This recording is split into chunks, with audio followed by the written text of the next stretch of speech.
On a recent RV trip, I found out after a couple of days that the water tank leaked. Now, I had my campsite paid for 10 days and it was non-refundable. So if I left, well, I was just out of luck.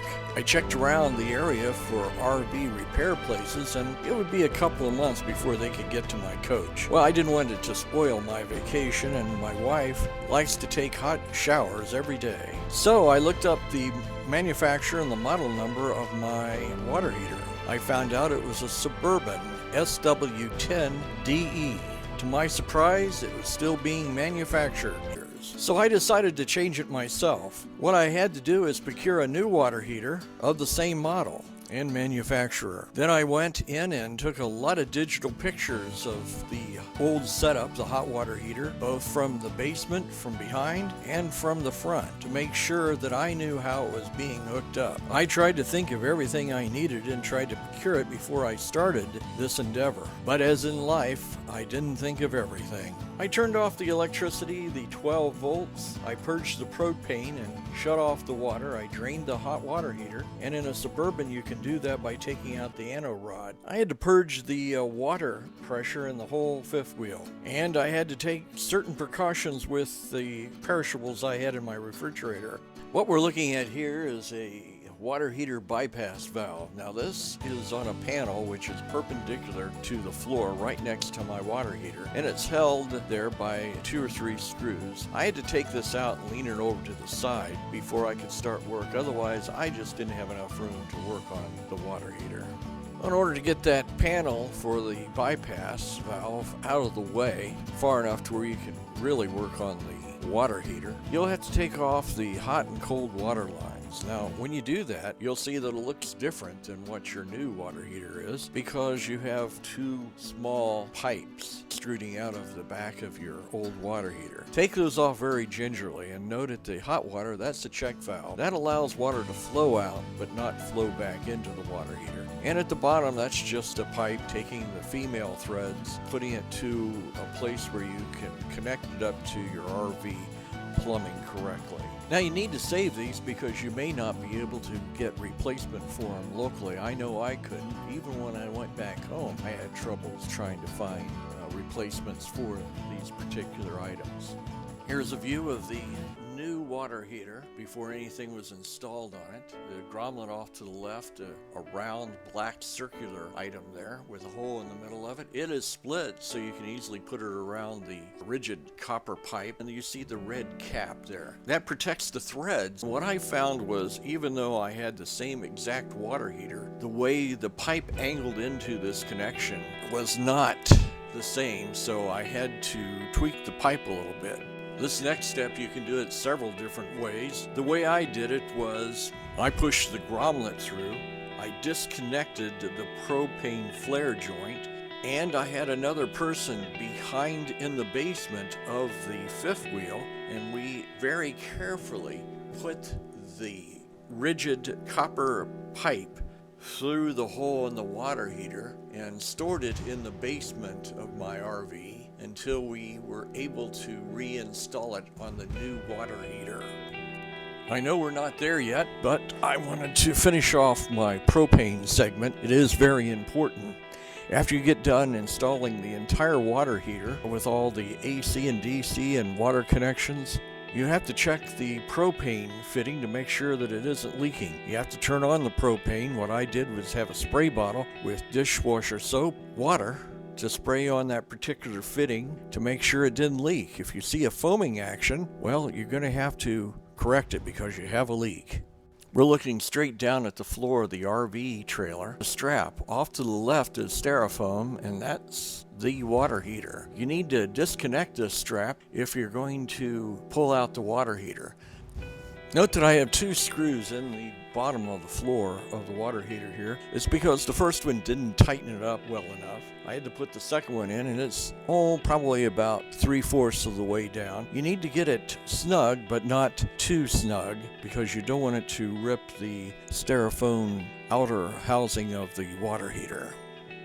This aluminum box here with 1 screw needs to be opened, and you'll find the connections for your water heater to black wire bringing the AC in from your RV will be wire nutted in there. You just reverse the process when you install the new water heater. You put the wire back into the new aluminum box and wire nut it up and seal it up with a screw, and you're all set to go. It's fairly straightforward.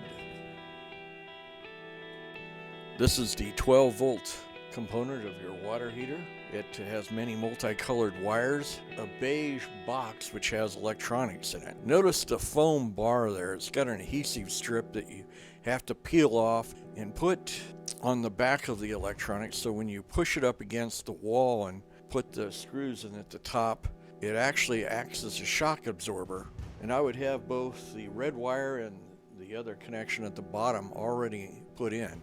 It can be quite tricky, believe me. I had some problems doing this. As far as the multicolored wires, I stripped the ends after I clipped them to take out the old water heater, and I twisted them together. I soldered them. I put heat shrinkable tubing, and over the heat shrinkable tubing I put some electrical tape. In my opinion, I believe it's mandatory that you install the new electronics and take out the old electronics. Even though it may look from the outside the same, it may not be, and it also may be matched to your water heater. My old water heater was almost 13 years old, and I'm sure that it's went through a lot of temperature variations and a lot of jolting around in that time. And yeah, I kept the old electronics just in case there was ever an emergency that happened. I guess I'll find out whether or not the electronics is matched. I had to remove the frame around the water heater in order to pull it out, and to do so I had to remove 4 screws, and they're obvious because they're 4.5 inches long. Mine over the past 12.5 years ended up stripped for some reason. I don't know how they got that way, but at this time they were. I tried to procure some locally. I went to an Ace Hardware. I also went to a bolt and screw company, and they didn't have anything over 3.5 inches. So I had to contact Suburban, and they were able to send me 4 of these screws complimentary, and I thank Suburban Water Heaters for that. And since it's cosmetic, I decided not to put on a new frame or a new door at this time. And in order to save my RV vacation, I had to go to a retail store water heater, and that cost about $150 more than if I'd have purchased it off the internet. And as we all know, the internet may take some time, and whether you get exactly what you order may be a problem. So when I put the water heater in, I noticed that it settled below the lower cutout by about 1/8 of an inch. The frame is supposed to bring it up, but when you get jostled around in the fifth wheel, when you travel, it can slip out. Of course, you will probably remember the strap that holds the water heater down. So I took a couple of pieces of sheet metal, folded them in half, and put them underneath the water heater in order to shim the opening up to where it closely matched the factory cutout. I went to a Home Depot or a Lowe's and I purchased some of this fire retardant insulation foam, which I got into the basement of my fifth wheel, and when I saw a light, I put that around there so that the combustibles that are on the outside of the fifth wheel couldn't get into the basement, because if they get into the basement, they'll get into the living coach. There are many people who have died because the carbon monoxide from the water heater went inside and went up into the coach. At the very least, you can get headaches from this. This foam in 24 hours expands 300%, so it is a good seal, and it's sort of like a consistency of a Rice Krispie, so it is easy to remove. There are also 3 grommets in the front of your water heater that need to be caulked so no gases can get through there.